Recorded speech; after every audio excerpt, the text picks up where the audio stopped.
నమః శివాయ. ఓం నమో నారాయణాయ. ఓం కాళభైరవాయ నమో నమః. ఓం దిగంబరాయ విద్మహే గజవాహనాయ ధీమహి తన్నో కాళభైరవ ప్రచోదయాత్. హరి ఓం.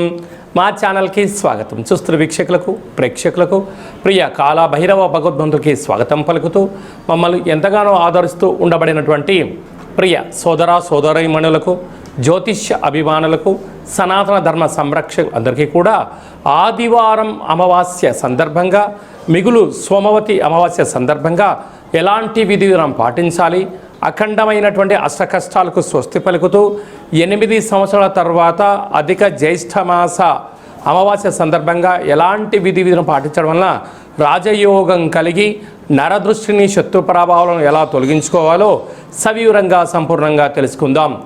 1వ తారీఖు 6వ నెల 2026 నుండి 15/6/2026 వరకు ద్వాదశ రాశుల్లో గ్రహ గమనాన్ని వీక్షింపచేద్దాం.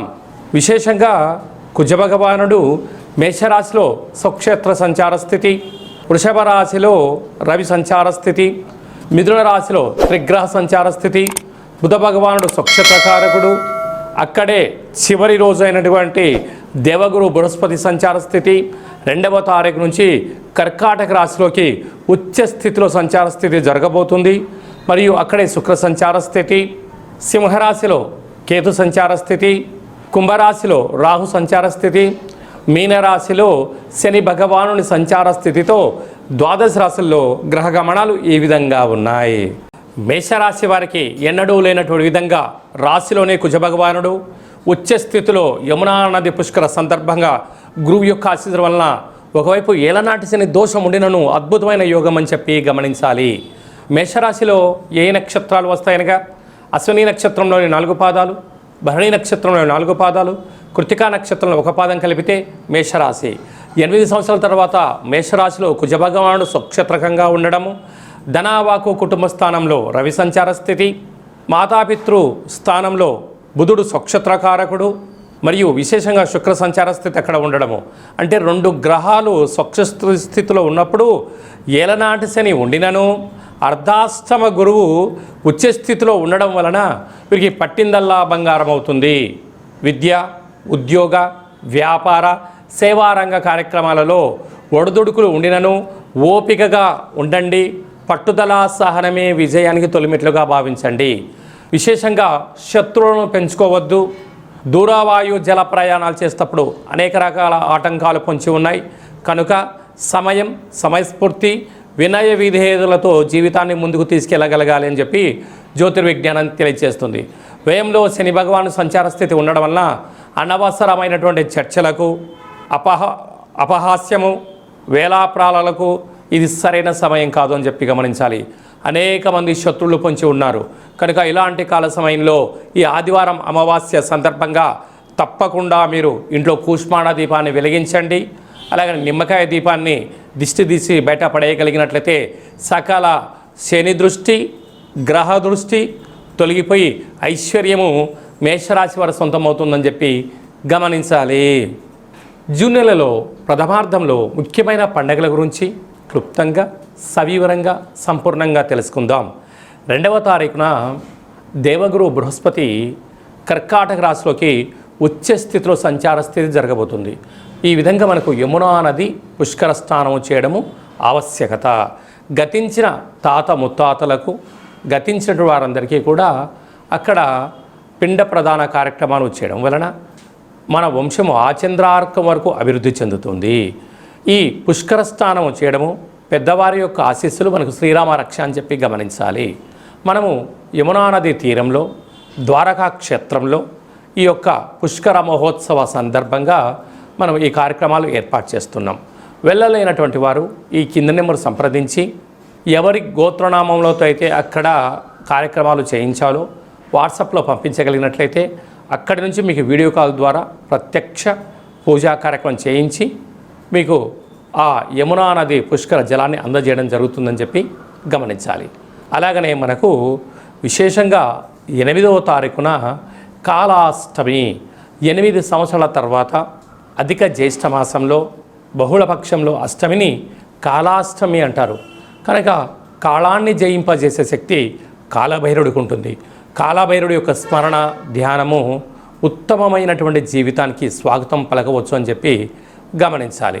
13వ తారీఖున శని త్రయోదశి. ఆ శని భగవాన్ యొక్క స్మరణ ధ్యానము దీపము అభిషేకం వలన శని దోషాలు తొలగిపోతాయని చెప్పి గమనించాలి.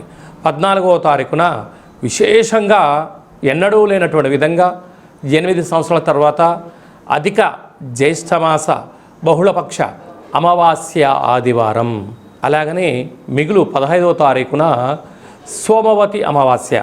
అమావాస్య అనగానే మనకు ఇంటి ముందర గుమ్మడికాయని తీసి పగలగొట్టుకోవడం, కుళ్ళిపోయిన గుమ్మడికాయని తీసి బయట వేసేసుకోవడం, గుమ్మడికాయ కట్టుకోవడము, సకలమైన నరదృష్టి వాస్తు దృష్టి దోషాలు తొలగించుకొని యంత్ర మంత్ర తంత్ర సాధన చేయడం వలన అఖండ అష్టైశ్వర్యాలు కలుగుతాయి.